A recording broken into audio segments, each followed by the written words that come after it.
The day they lowered my father into the ground, my sister wore pearls and a smile. Not the tight, bitter smile of grief, but something practiced, smooth, controlled. Her hand never left her handbag where the will sat in a glossy folder. She hadn't cried once. People came to me offering condolences. "He loved you so much, Caleb. He was so proud of both of you. Your father was a man of honor."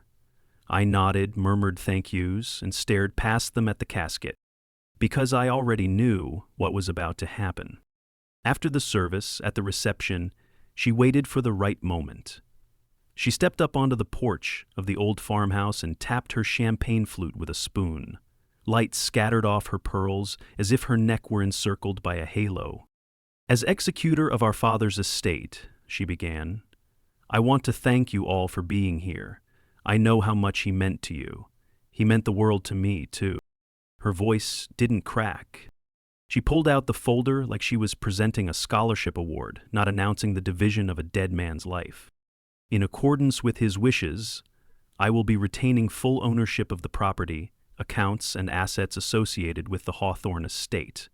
Caleb has chosen to forego inheritance in favor of preserving family legacy."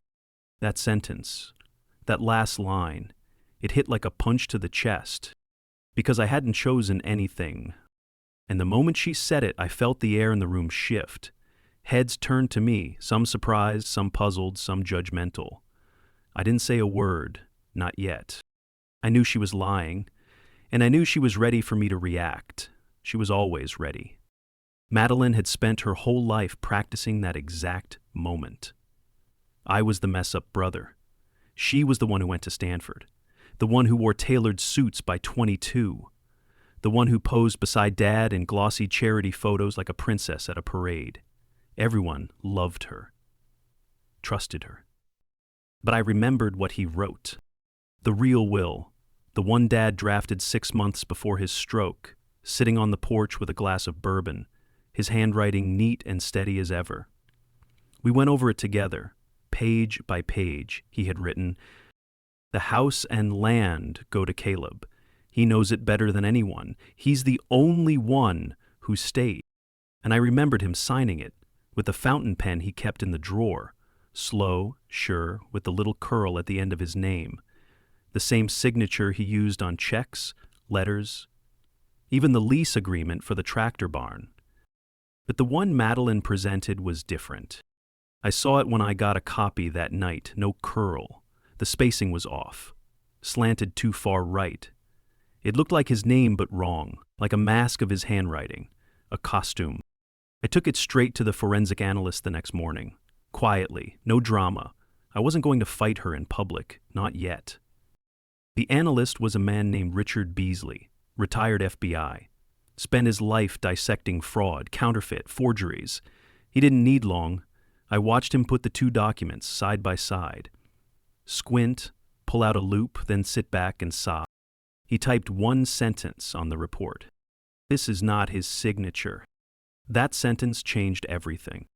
But I didn't bring it to her right away. Instead, I waited. I watched. Let her believe she'd won.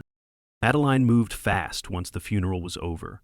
Changed the locks, fired the groundskeeper, sold the horses, told the staff their services were no longer needed. She hired a real estate agent to list the guest house and called in appraisers for the antiques. She walked through the halls of our childhood like a monarch surveying her kingdom.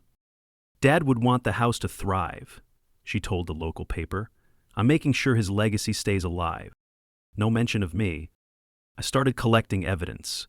Bank records, property transfers, voice recordings, emails, screenshots of her communications with a shady lawyer named Wallace Kane. He was known for cleaning up messy estates. 2 previous disbarments. One client wound up dead. She knew what she was doing. One night I snuck into the study. The same place Dad kept his files. The drawers were locked, but not to me. I knew the old trick with the screwdriver and a butter knife. I used to steal candy from that drawer when I was 8. Inside, I found documents, letters, a burned matchbook from the lawyer's firm, and under the floorboards, taped inside a weathered manila envelope, The original will, the one I remembered, his real signature, his final words. She hadn't found it. She'd forged a copy and destroyed the scan I emailed him, but she didn't know about the printed copy he hid. She didn't know he trusted me to keep it safe. Now I had both wills and the forensic report. That was when I made the first phone call. To her business partner, then to the bank that was funding her renovations, then to the district attorney. The collapse didn't start loud. It started with whispers. Her partner withdrew from the hotel project. The bank froze the loan. The accountant called and asked for clarity regarding the legitimacy of the estate's execution. Then the appraiser backed out, said he no longer felt comfortable assessing items tied to legal uncertainty. By the time she realized what was happening, I had already filed a formal fraud complaint with the county. She called me at 2 a.m. "You're making a mistake," she said. Her voice wasn't sweet anymore. "You're grieving. You're confused. You need to stop this before you embarrass yourself." I told her about the forensic report. The silence on the other end lasted 9 full seconds. "You have no idea what you're doing," she said finally. But I did, because the house was mine, and the signature proved it. 3 days after I submitted the fraud complaint, Madeline's voice disappeared from local media. No more interviews, no charity galas, no ribbon cuttings in front of Dad's garden. Her name vanished from the real estate listings. Her Instagram, once a feed of fine wine and silk robes, went private. I could almost hear the gears in her brain grinding behind shuttered curtains. But the problem with building a house on a lie is that it only takes one cracked stone for the whole thing to fall. The district attorney called me in for a formal statement. They'd received the forensic report. They wanted everything I had, both wills, email threads, even the scanned PDF Dad sent me 6 months before his death. They were building a fraud case, a real one, not just a civil dispute. They were talking criminal intent. By that afternoon, subpoenas were issued, her accounts were flagged, a court order placed a hold on every property in Dad's name. The lawyer she had hired, Wallace Kane, tried to stonewall, claimed the revised will was legitimate, notarized, and properly filed, but he stuttered when they asked for the original inked copy. The court clerk had never received one, because it didn't exist. He presented a high-resolution scan. The DA compared it to the original signature, compared it to tax documents, marriage certificates, Dad's old letters, checks from as far back as 1989. But it wasn't a match. Not even close. When they pressed Kane about where he got the document, he changed the subject, then tried to claim privilege, then stopped showing up to hearings altogether. A warrant followed him out of town. Madeline didn't call me again, but I heard from others. People Dad knew. His old fishing buddy, Thomas Reese, said Madeleine approached him 2 weeks before the funeral asking if he'd seen the will, the real one. She claimed it was lost in a fireproof box, that Dad had told her it was under a different name. She offered him $5,000 to sign a fake witness statement. He declined. I asked why he never told me. "I thought she was grieving," he said. "I didn't think she'd go that far." That was the problem. No one ever thought she'd go that far. Because Madeline didn't scream or stab or shoot, she smiled, wrote thank you notes, donated to libraries. She forged the perfect narrative, grieving daughter trying to preserve a legacy. And everyone wanted to believe it. Till the cracks spread. The phone recordings I'd handed over were now evidence. The emails, carefully archived and printed, showed a slow, deliberate campaign to erase my claim. She had contacted the notary's office, trying to schedule a retroactive certification. She had edited timestamps in PDF metadata. She even tried to get my name removed from Dad's utility bills by claiming I abandoned the property. The DA called it document tampering with intent to defraud. Then they discovered she had already sold several antique pieces to private buyers. Some were heirlooms. One was Dad's Civil War-era rifle, passed down through 6 generations. Gone, sold overseas. The buyers, upon hearing of the investigation, returned them or claimed ignorance. Most cooperated. One didn't. That buyer, a gallery owner, presented a check with a signature that didn't match Madeline's own bank account. It matched someone named Jill Madison, her alias. She had set up a shell identity months before Dad even passed. She had prepared for this. Every angle, every lie. And it all unraveled with one sentence. This is not his signature. When the court hearing came, she appeared in black. No pearls this time, no photographers. Her lawyer, a man from out of state, sweating before the opening gavel, asked for dismissal, claimed emotional distress, said my evidence was fabricated. The judge asked for handwriting experts to testify. They did, one after another, sworn in, unshakable. Each confirmed what I already knew. It wasn't his signature. Then came the forensic accountant. The money she funneled from the estate? Traced. The assets she offloaded under false pretenses? Documented. The inheritance I was meant to receive? Spent on designer handbags and imported rugs for a future she tried to build on ashes. When the judge ruled in my favor, she didn't flinch, but lay beneath the thick layers of ice. But I saw her jaw tighten, and when she was convicted of fraud, I expected her to cry.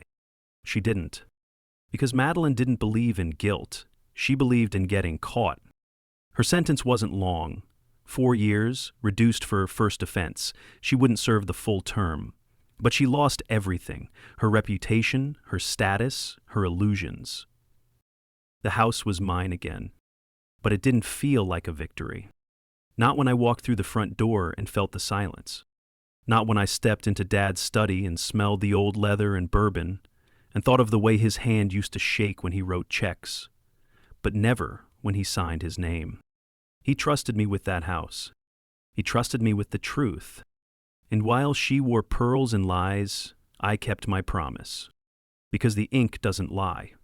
The signature proved it. The house didn't feel the same after the trial.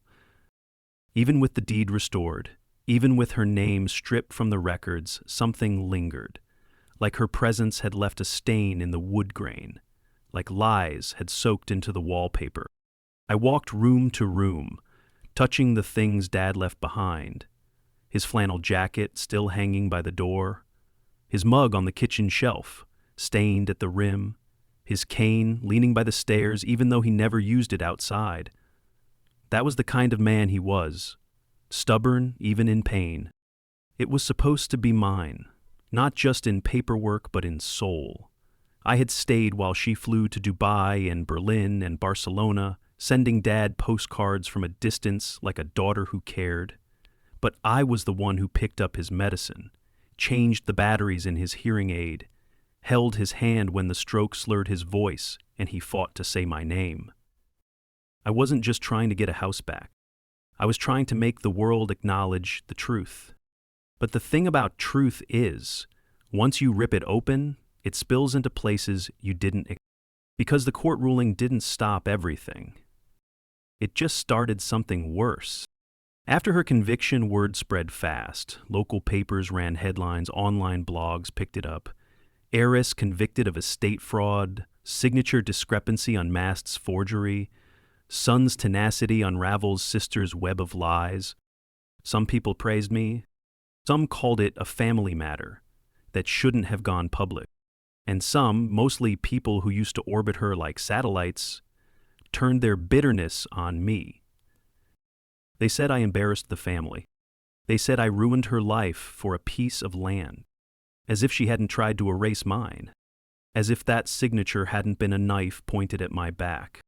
The whispers came first, at the grocery store, at the gas station, then the passive-aggressive questions. Are you really going to keep the estate all to yourself? Did you think about her mental health? Would your father want you dragging her through the mud? That one made me laugh, because what my father wanted was for her to stop pretending she loved him when she didn't even show up for the worst parts. He wanted someone who wouldn't sell the fireplace bricks to finance a spa in Sedona. He wanted someone to protect the place where his memories were buried. But people forget fast when you don't give them a neat ending. They wanted reconciliation, redemption, a soft bow tied around the mess, and I wasn't giving them that. Then came the letters. The first was handwritten in looping cursive. No return address. You didn't have to destroy her. You could have walked away. Now you're just as bad. The next one came typed. Enjoy the house. You'll be the only one there soon. I turned both in to the sheriff. He logged them, nodded, gave me a sympathetic look. Said they probably weren't serious. But then my tires were slashed. Then someone broke into the barn and spray-painted "thief" across the tool cabinet. It was her people, the ones who still believed the curated version of her life, who clung to the image of Madeline as the perfect daughter, flawless and graceful, sipping Chardonnay on marble countertops while I shoveled snow off the porch. They couldn't handle the reality that she was a fraud, that she lied with polish and precision, and I had the proof in black ink. Still, the harassment grew. I installed cameras, motion lights, the sheriff increased patrols. But rural justice moves slow, and people with no face are hard to pin down. So I did what Dad would have done. I stopped asking for help and started preparing. I bought reinforced locks, reinforced the windows, put up new fencing with barbed wire. I kept a loaded rifle near the door and learned to sleep in shifts. And still, the house felt hunted, like the ghosts of her ambition were still stalking the hallways. Then one morning I woke up and the mailbox was gone. Ripped clean off the post, the bolts sheared. In its place was a package, wrapped in butcher paper. Inside it was a printed photo. There were pearls on a rope, tied into a noose. No note, no fingerprints, just silence. The sheriff took it more seriously after that. They launched a full investigation, finally traced one of the letters to a woman in her old social circle, a local boutique owner who'd once called Madeline an inspiration to all women in business. She admitted to sending the note, but denied everything else. No arrest, no closure. Madeline hadn't even served a full year.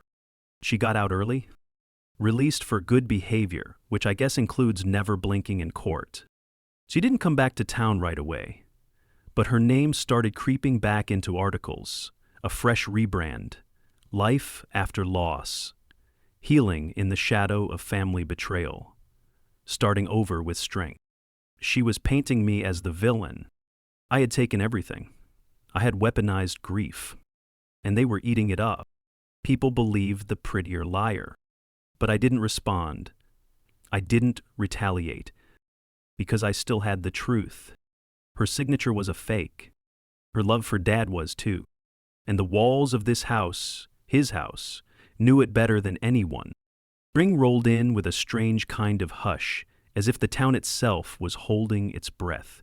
The snow had melted, the stalks of last year's corn poked through the thawed soil behind the house, and for the first time in months, I slept a full night without waking to phantom footsteps or the sound of tires crunching gravel. But quiet doesn't mean safe. Quiet just means someone is waiting.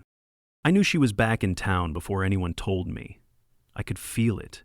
There was a shift in the air, like something old and poisonous had slithered back through the cracks. The local newspaper confirmed it 2 days later. A soft piece titled "A Local's Return. Madeline Hawthorne seeks peace after prison."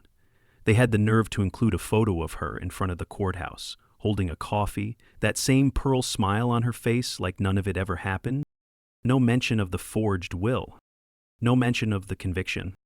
Just a carefully curated tale about a woman who made mistakes after the sudden loss of her father. Mistakes. Like fraud, was a wrong turn on the way to therapy. I should have ignored it. I told myself not to react. But seeing her face again, seeing her twist the narrative one more time, I couldn't stomach it. So I wrote a letter to the editor. I didn't rage. I didn't accuse. I just laid out the facts. Court records, evidence, the forensic analyst's statement, her confession under pressure, the items sold behind closed doors. They didn't publish it, said it was unnecessary inflammatory content. A week later, someone dumped a bucket of black paint across my truck windshield. They scratched the word liar into the hood with what looked like a screwdriver. The cameras caught a figure in a hoodie, but the image was too blurry to get a clear idea. I knew it wasn't her. Madeline didn't stain her own hands. She used others, pulled strings like a puppeteer from behind polished nails. She was smarter than brute revenge. She wanted something deeper. She wanted me isolated. It worked. People stopped waving. The guy who used to bag my groceries kept his head down.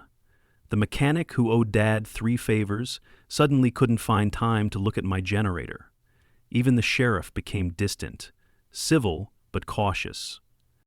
They didn't want to be caught between 2 siblings waging a quiet war over a dead man's shadow. That was the thing no one ever understood. This wasn't about money or land. It wasn't about some old will or a courtroom victory. It was about being seen, about Dad's final words meaning something, about refusing to let someone smile their way through evil. Madeline didn't come near the house, but she didn't need to. She started buying up land around it. First the pasture, then the grove behind the ridge, then the crumbling barn across the stream. Everything that bordered the property line became hers again. The pressure was clear. She was surrounding me, waiting for me to crack. She knew I lived alone, knew the house was old, that repairs were overdue.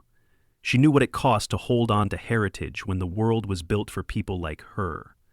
Shiny, ruthless, patient. Then, one night, I woke up to the smell of smoke. For a second, I thought the house was burning, but when I ran outside, barefoot and panicked, it wasn't the house. It was the old tractor shed.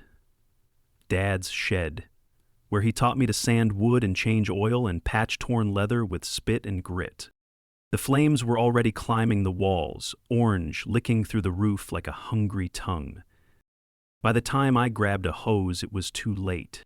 The structure groaned and collapsed into itself. The fire department came 20 minutes later, too late for anything but ashes. They called it electrical.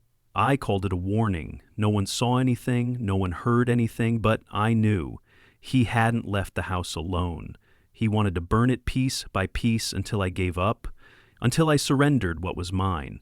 But the next day I did something she didn't expect. I opened the house to the public. I invited the town. I called local schools, history groups, the Veterans Association, even the paper that refused to print my letter. I gave them all the same message. Come see the home of Franklin Hawthorne, a decorated war veteran, a teacher, a father, a man who left behind a legacy built on truth.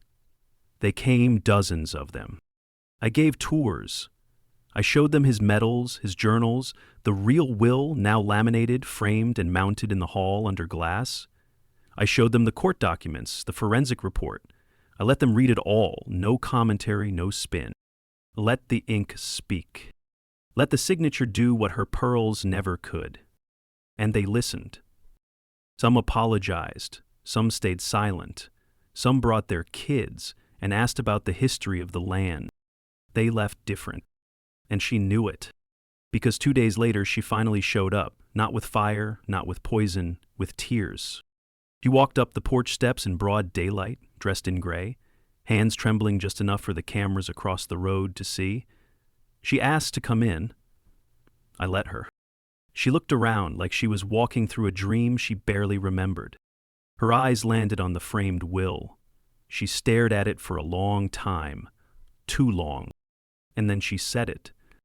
I thought I deserved it more. No apology, no regret, just that. I asked her to leave. She didn't fight, didn't yell. She walked down the steps, her shoes clicking on the old wood, and vanished into her waiting car. That was the last time I saw her. Months passed, she sold the land she bought, quietly. Moved again, this time out of state. No more editorials, no more threats. Just silence. And this time it stayed that way. The house still stands. The floorboards still creak. The attic still smells like old pine and mothballs. But peace has returned. Not because she changed, but because I didn't. Because when the lies collapsed, all that remained was the truth. And truth, once proven, doesn't rot. It holds, like oak beams in a storm, like a signature etched in the paper of memory.